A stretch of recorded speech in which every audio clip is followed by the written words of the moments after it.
up? It's Simone here. So this is gonna be our second baking video, okay? And you guys are loving it on Instagram. I'm taking all the feedback in and I plan on making so much more. So for today's video, we're gonna be doing a New Year's Eve inspired type of cake. I have some cute toppings to add to it. I just really wanted to do a beautiful cake to bring in the new year.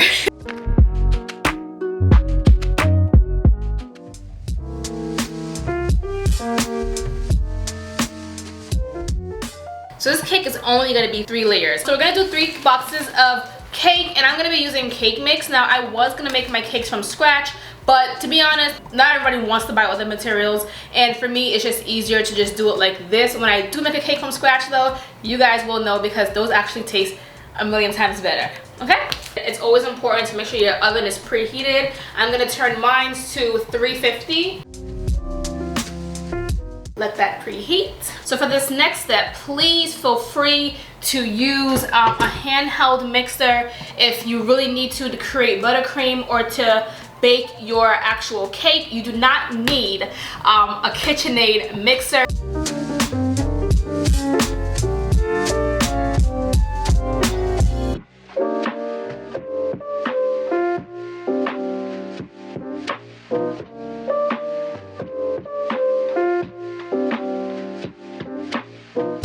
Okay, so now you want to go ahead and just turn it on. We have all of our ingredients in, and we're going to do this 3 times.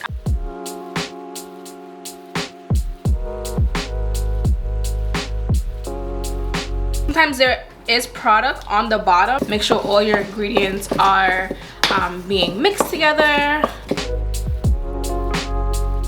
Alright, so what I do want to do, because this already has a vanilla taste, I just like to add a little more of vanilla just to add an extra bit of flavoring. And I'm going to use a teaspoon, put it on low, and we're going to do 2 teaspoons. Okay, so while that's going, I have this Bake Easy, which is like a non-stick spray. You get like spray this, even though the pan is already non-stick. You put 2 cakes in at one time, and then the 3rd one goes in by itself.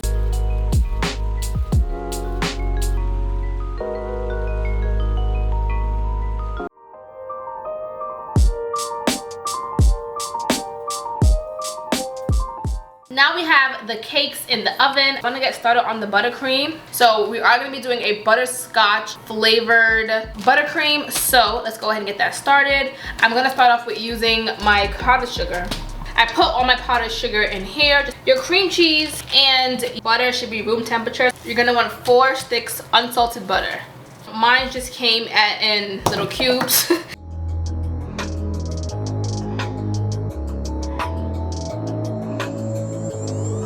Okay, and then next, the cream cheese. Mine's is slightly room temperature.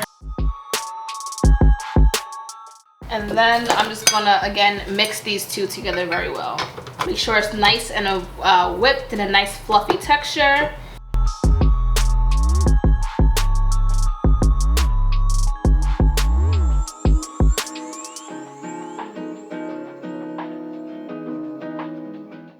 Okay, so on low sugar, wow. On low speed, I'm gonna throw a little bit of sugar in here at a time.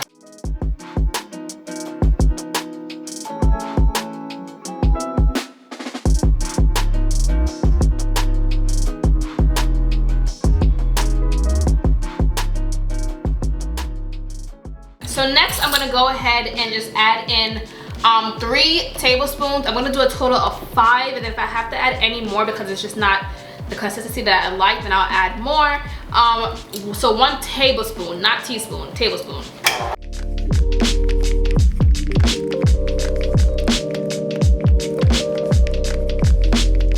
I'm gonna add 4 for now. Okay, so I'm not familiar with how to use this butterscotch thing, but what I am gonna do is I am gonna add a 1/2 teaspoon and go from there, and then add another 1/2, and then I'll be 1. So.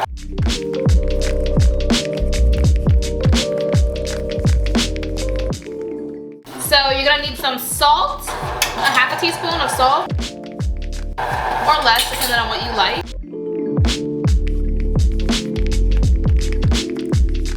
Scrape off everything off the side, because if not, you'll have like all this extra product on the side, and then it will be mixed into the buttercream, and then it won't be as smooth. I want to taste it. All right, come.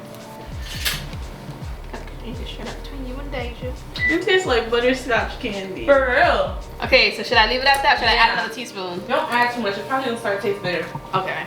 Tablespoons. Right now we're at 5. I'm just gonna add a teeny bit more butterscotch. It does have a very butterscotchy taste already, but I'm gonna add a teeny bit more. Don't add too much. This is very potent. I only added 1 small bottle in, and it's so butterscotchy. So I'm just gonna add a little bit more, like literally a little dash.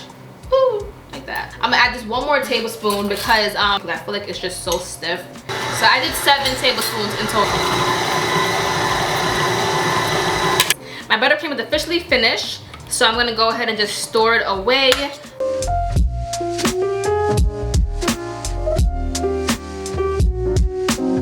Alright, so I'm gonna take my cake bottom and just put it on my turntable because it makes life a little bit easier when you're icing. So we're gonna put our crumb coat on right now.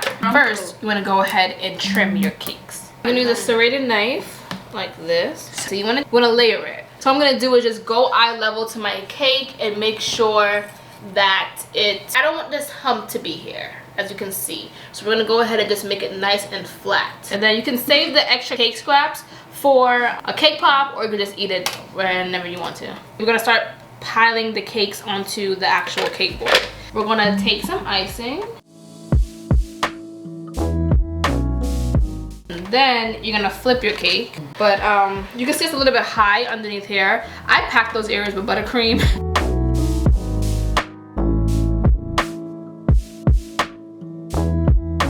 You can add a little bit more. I might add a little bit more on the edges.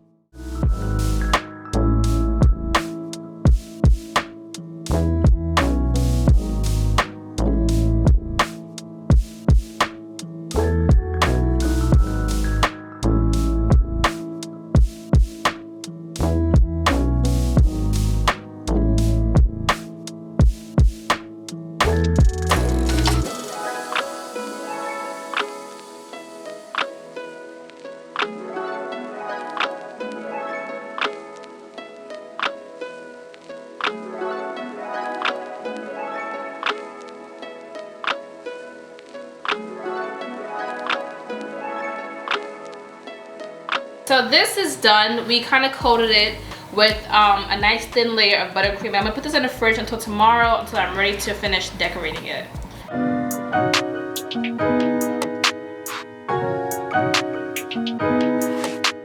Alright guys, so now we are going to officially ice this cake. Okay, so we want the icing to be white and it has an ivory tint to it. So what I'm going to end up doing, I bought some white food coloring. I was gonna originally make this whole cake pink, but I just decided to make it white. And I'm just gonna take my white food coloring and I'm gonna actually just add in how much drips I need. I hope it doesn't change the consistency of the icing.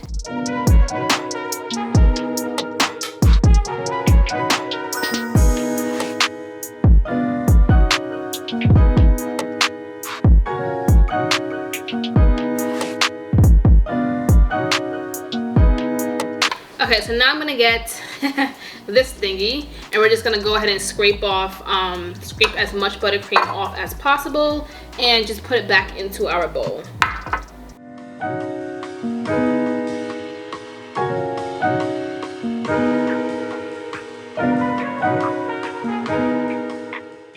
You're gonna have to go back and definitely add more, take some, add more, take some.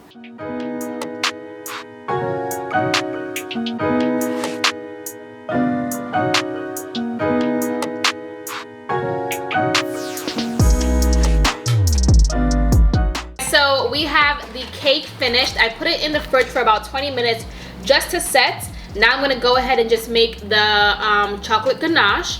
So I kind of do this by just eyeballing it. For the chocolate drip, I'm gonna be using the Ghirardelli classic white chips. You're gonna need heavy cream for this. I'm gonna just pour maybe like that much.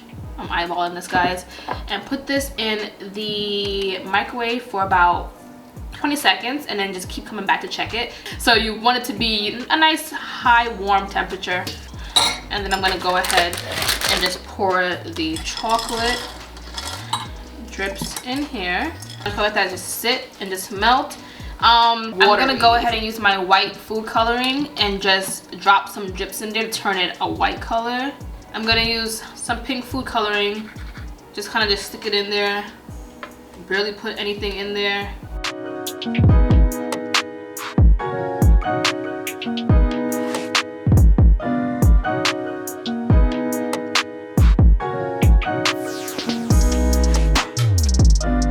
Now I'm just gonna pour whatever I have in here.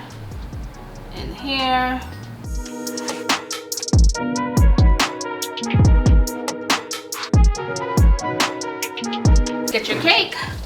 I'm gonna practice with one drip first.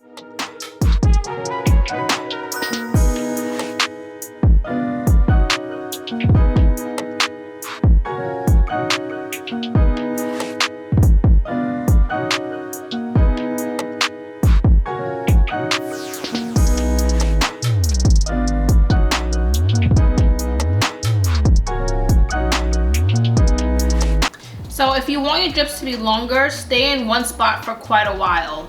So like, let's see, like, I actually want it to be a little bit longer, but they're short, that's fine. If you want a long one, you just gotta hold it in one position and just squeeze a lot. Not too much now, but enough to just let it drip down. Okay, so with the rest of this, I'm just gonna take it, just pour it on top.